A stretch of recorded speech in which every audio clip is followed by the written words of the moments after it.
Halo, kembali lagi bersama saya Marco Tambubolon di News Flash Sport edisi hari ini Selasa tanggal 23 Januari 2024. Sejumlah kabar menarik dari dunia olahraga akan saya hadirkan untuk menambah informasi sekaligus menemani aktivitas Anda pada hari ini. Langsung saja tanpa berlama-lama lagi kita bahas satu persatu. Kabar pertama kami hadirkan dari cabang olahraga sepak bola. Inter Milan angkat trofi. Inter Milan keluar sebagai juara Piala Super Italia untuk kali ketiga secara beruntun. Usai mengalahkan Napoli di laga final yang digelar di Stadion Al Awal Park di Riyadh Selasa dini hari tadi. Dalam duel ini Inter Milan menang dengan skor tipis 1-0. Lautaro Martinez tampil sebagai pahlawan Inter Milan usai mencetak gol kemenangan Nerazzurri saat pertandingan memasuki masa injury time. Pada pertandingan ini Inter Milan sempat kesulitan meski unggul jumlah pemain sejak menit 60. Ya, Napoli harus bermain dengan 10 pemain akibat kartu kuning kedua yang menimpa Giovanni Simone. Selamat buat Inter Milan. Kita beralih ke kabar berikutnya. Kabar kedua kami hadirkan dari klub Manchester United, yakni MU kabarkan kembali membuka peluang untuk membawa bek Belanda Matthijs de Ligt.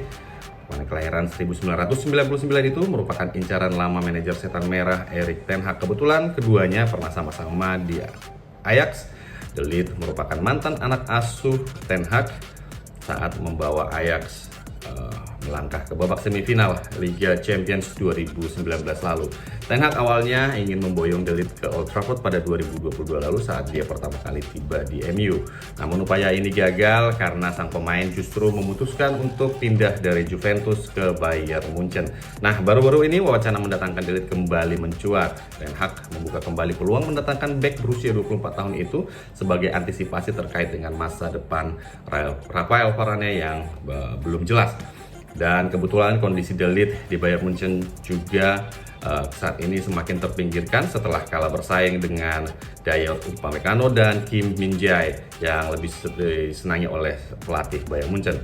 Situasi ini membuat De Ligt bersiap untuk pindah dan mencari peluang untuk bermain di klub lain. Dan menurut laporan Football Transfer, FC Hollywood justru akan senang melepas kepergian De Ligt lantaran hal itu bisa membantu mereka mendapatkan tambahan dana untuk mengejar bintang Barcelona yakni Ronald Araujo. Jadi kita tunggu saja apakah kali ini MU benar-benar bisa mendapatkan De Ligt atau tidak. Kita beralih ke kabar berikutnya.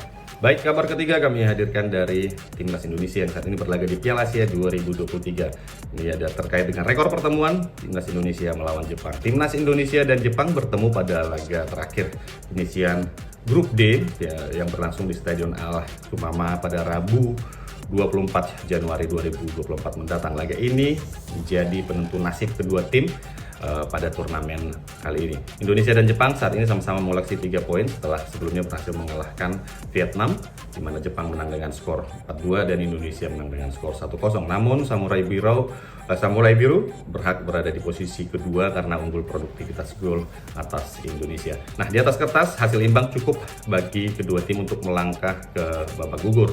Namun demikian, skenario tersebut sepertinya sulit terwujud mengingat Jepang punya catatan yang cukup menarik saat berhadapan catatan yang cukup dominan saat berhadapan dengan Timnas Indonesia. Nah, rekor pertemuan menunjukkan dominasi Timnas Jepang atas Indonesia dalam 15 duel atau 15 pertemuan sebelumnya. Negeri Matahari Terbit sukses memetik 8 kemenangan berbanding 5, sisanya berakhir dengan skor imbang.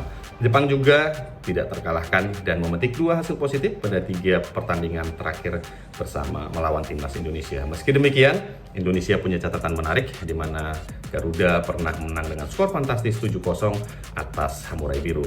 Sejarah mencatat mayoritas pertemuan Indonesia dan Jepang terjadi pada turnamen persahabatan Piala Merdeka, tepatnya sebanyak 7 kali. Kita berharap semoga Timnas meraih hasil terbaik di Piala Asia 2023. Baik, itu dia 3 berita olahraga yang bisa kami hadirkan dari News Flash Sport hari ini.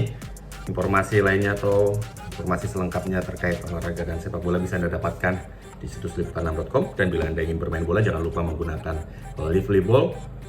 Dan itu dia 3 berita sekaligus mengakhiri News Flash Sport edisi hari ini, dan ini juga sekaligus menjadi edisi terakhir saya sebagai host di Newsflash Sport liputan6.com. Mohon maaf bila ada kesalahan selama ini, dan terima kasih telah mengikuti Newsflash Sport bersama saya Marco Tampu-Bolon, dan hari ini saya pamit undur diri. Sampai jumpa. Bye-bye.